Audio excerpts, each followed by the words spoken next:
I've heard this said out there, and I want to make sure I can reiterate it again. You don't lose jobs because you don't win big games. You lose jobs because you lose games you're supposed to win.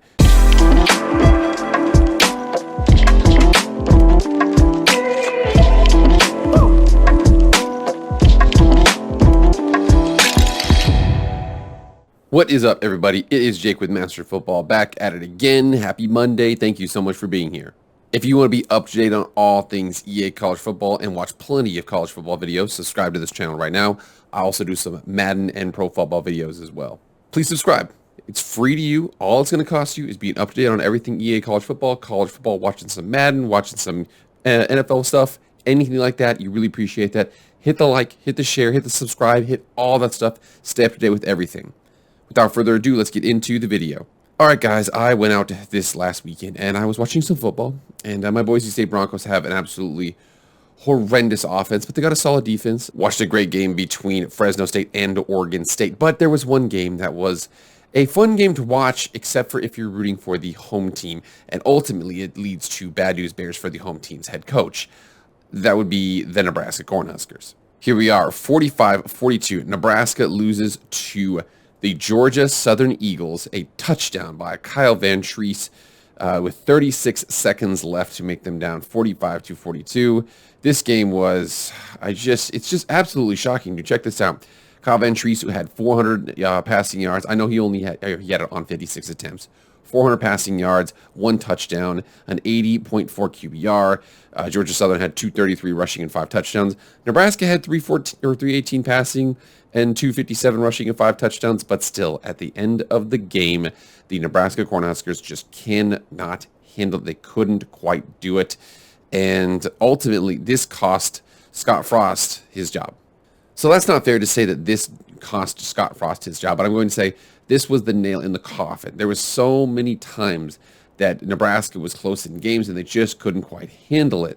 And again, I want to make sure that we're clear about this. I've heard this said out there, and I want to make sure I can reiterate it again. You don't lose jobs because you don't win big games. You lose jobs because you lose games you're supposed to win. There's 2 in recent memory that come up to mind. So this first one here was the Northwestern Wildcats versus the Nebraska Cornhuskers. That really, really weird onside kick attempt that they had just didn't turn out the way that they wanted to. Remember, last year when Nebraska played Northwestern, it was 56-7 Nebraska win. They had 400 rushing yards. They had a bunch of touchdowns, things like that. This year, they had 3.5 yards a carry, weren't able to establish the physicality up the front. And then Northwestern, 214 rushing, 2 touchdowns. For some reason, Nebraska's defense just wasn't quite there this year. And even last year, when their defense was there, their offense was having issues. So this one was the conference opener last year, very first game of the season. They play Illinois. They were a heavy favorite, and they come out and they do this. Adrian Martinez had a touchdown, 232 passing. And then they had a $160 rushing and 2 touchdowns, but they gave up 167 on the ground, 1 touchdown, and 159 and 2 touchdowns through the air, but just weren't able to kind of put it all together. I swear, it doesn't make any sense, man. But again, remember, you lose a job because you lose games you're supposed to win, not because you lose big games. That's the situation we're seeing here with Scott Frost. So this all comes on the heels of Nebraska playing Oklahoma in their classic rivalry. And again, last year they played at Oklahoma. It was a surprisingly close game, and actually it was the game that Spencer Rattler really, I don't want to say that people weren't already asking for his job back then, but they were definitely asking for it, because of that situation. Ultimately, the next week, they went out and he got pulled against Texas, and the rest is history from there because he basically transferred over to South Carolina. But, man, I swear, this game, it comes on the heels of one of the biggest rivalry games they have, and they're going to switch the team up right now. But remember, this has been happening for a lot of years. Scott Frost just wasn't quite able to get his team established and ready to go. And, ultimately, we see the macro, we see the end result, probably down to the micro. We don't know if the details weren't there, if he was, handing things off. He had said that he was going to hand duties over to Mark Whipple, the offensive coordinator, who actually did a pretty nice job with what he was given. They weren't as physical up front on offense as they were before, but I swear, the defense, for some reason, and you got to remember, this is the thing that happens, okay? When you just don't quite have it as a coach, certain areas of your team are just not going to be up to snuff. And it just, if it's not this, it's that, it's on that, it's this. It just keeps on happening. The one constant, Scott Frost. That being said, this Nebraska job is a very, very highly sought after job. They're in the Big Ten. They just added USC and UCLA. There's a lot of good things about this, and then this program that you want to go to. So who could potentially replace Scott Frost? So coming over here and seeing CBSSports.com from Dennis Dodd, and he wrote down here, Mark Stoops, Matt Campbell head the list of coaches to replace Scott Frost. So this one might be a little bit of recency bias, but Mark Stoops has done a good job. Mark Stoops has been at Kentucky for a while. He has really turned that program from kind of a football optional school to a team that takes football seriously. Obviously, it says right here that John Calipari said that Kentucky is a basketball school. Yes, they are still a basketball school, but they're no slouch in football. Come out, beat Florida in the swamp. They've actually done a pretty good job in the rivalry game with Louisville in the last couple of years, so he's not a bad option. I also have seen a lot of people here that say this one. Several CBS Sports have told CBS Sports that Matt Campbell is interested in Nebraska. It's certainly more highly resourced than Iowa State, especially with the Big 12 moving down in the pecking order with the forthcoming departures of Texas and Oklahoma. And again, Matt Campbell is a solid guy. He's one of those guys where he's done a pretty good job with a program that wasn't as traditionally powerful as before, but Iowa State's sprung a lot of upsets on a lot of people these last couple seasons, and also they've been kind of favored in a couple games these last couple seasons. They did just beat Iowa 10-7, which is hilarious that Iowa is that bad at offense. But again, Matt Campbell is an option out there. I'm thinking a little bit differently, though. I want to make sure I'm going to go through the rest of these names here and then bring up the ones that I think are the options I would go for. So let's just address the rest of these. So Mickey Joseph is the interim head coach here. He was at LSU for a little bit, helped assemble that LSU receiving corps in 2019. Let's go over Mickey Joseph. So Mickey Joseph, like I said over here before, you come over here, you see he's an Omaha Northwestern high school quarterback. So he used to be a quarterback for Nebraska back in the day, was at LSU when they had that amazing national championship run, was also lead of that wide receivers room. So that was, Jamar Chase, that was, Justin Jefferson. It's a lot of talent in that room that he was helping. And again, I don't know how much of it is just natural talent, how much did he hone from there. He was a part of that. Obviously, it would be a good he's probably got some good experience there. Also with this, like I said, he's from Omaha. He's an Omaha guy. He's a Nebraska dude. He is going to be the interim head coach, so he's going to have his shot. In my personal opinion, you don't want to put yourself in a Clay Helton situation, Clay Helton, whoever the former head coach of USC was, where he was interim. The players decided they wanted to keep him, so they kept him, and then ultimately it didn't work out. Ironically, Helton was the head coach of Georgia Southern, who just beat Nebraska. But hey, there's a small world out there. Then up next, we see Bill O'Brien. He's at Alabama. He's offensive coordinator.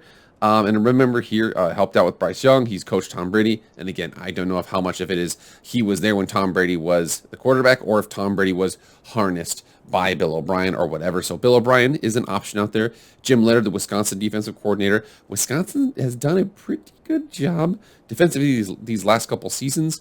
That might not be a bad person to go out there and get. Gary Patterson is still out there.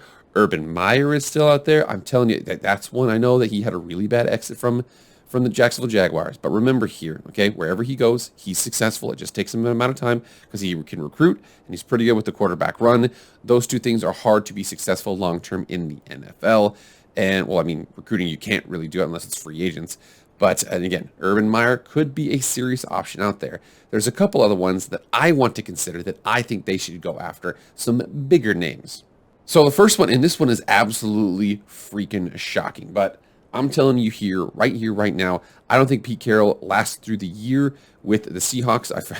They play tonight. I know that this is going to be tomorrow for me, but for you guys right now watching this, they play tonight. They play against the Denver Broncos, and they play against Russell Wilson. We are going to see just how much they miss Russell Wilson. I suspect, even if they were to miraculously win this game, I think the Seahawks are looking at a 5-12 season max, maybe 4-13, something like that. So I think that, he might be like, you know what, I'm done with this. I'm going to retire. Or I'm just going to go out there. I'm going to turn things around in Nebraska and hand it off to somebody else. I wouldn't be surprised if he did something like that, kind of like a swan song situation. Because I think, Pete Carroll, dude, your boy can recruit. He is a good coach. I know he was only at USC for 9 seasons, but he did a lot of damage there. Nebraska could do something like that too. And then for some reason, the one guy that always gets mentioned but always gets overlooked, it's both at the same time. He always gets mentioned and he always gets overlooked. But Dave Aranda has been successful everywhere he goes. He is an extremely well-respected defensive coordinator. Is very, very well, very, very well versed in a lot of different things out there. I think that Baylor is a really good program. I like a lot of what Baylor does, but I also think that if I had to choose between the resources of Baylor and Nebraska, I would choose Nebraska. Just saying, and I'm saying, I know he just got a new contract. I don't know what he gets because actually his contract, because Baylor is a private institution, they don't have to release that information. But I bet Nebraska's got some ability to pay for that. Speaking of Baylor, I would do not be surprised. I'm telling you, I know that nobody wants to get a retread head coach because you feel like things are bad, but Matt Rule's a solid head coach too. Matt Rule was at Baylor. He was at Temple before. Wherever he goes, he's successful, except for the pros is a little bit different. I think that the pros is, it's harder to just come in there and just turn things around because you have to deal with contracts. You have a lot of things that you're fighting against. Whereas college, you can come in, make a lot of changes. Now you have access to the transfer portal. I think Matt Rule is a very, very successful head coach in terms of college. It comes back there, is around kind of what he's more used to. I think he wouldn't be a bad hire for Nebraska. And this last one, this is underrated. I know people would not be happy about it at all because it doesn't fit the Nebraska way or some crap like that. This is the last person I want them to hire. So I'm telling you, of all of the innovative minds out there, there's a lot of them out there in terms of offensive coordinators and things like that. But Dave Clawson and the slow mesh, I know that some people might not be happy about it. I mean, first of all, the offense isn't even the issue out here. I mean, the offense has, the offense was fine this last week. But my point is I think that, a good, innovative head coach to get out there to Nebraska, give them something unique that nobody else in the Big Ten has seen. The slow mesh jacks up a lot of ACC teams. I mean, he's won at Wake Forest. He's winning at Wake Forest. Can you imagine what he can do at a bigger school? Now, I do know there are some times that those smaller school guys can't handle the bright lights and the scrutiny. I mean, remember, Scott Frost was at UCF, went over to Nebraska. He's the hometown guy. Everything's going to be fine. It just didn't quite get put together. Dave Clawson, I believe in the guy. I like the slow mesh, but that's just me. So that's my guys right there. That's what I think. And again, I'm telling you, Pete Carroll, I think, is a little bit out there. Dave Aranda, do not be surprised if they go after Dave Aranda. I bet Matt Campbell is probably going to be a high up there. Mark Stoops looks like he's up there too. But personally, I like me some Dave Clawson. And one really important thing to remember here. This is extremely important to remember here, okay?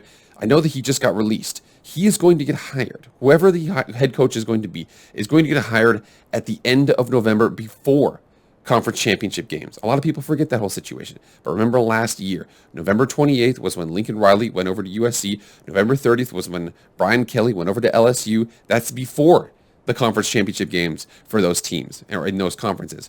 Big reason why is because December 15th was the early signing window for football. You have to remember that. December 15th, early signing window. So it actually is kind of a weird situation where the sooner they get a head coach in there, the sooner they can get somebody to actually start recruiting. Just kick the team over to the current coaching staff. You can actually get after recruiting right now. That's just me. But again, what do you guys think is going to happen? Who do you guys think they're going to hire? When do you guys think they're going to hire? Get in the comments right now and let me know. All right, guys, that's it. Thank you so much for being here. Please like, share, comment, subscribe, do all that stuff. I appreciate it. I'll see you guys tomorrow. I am out.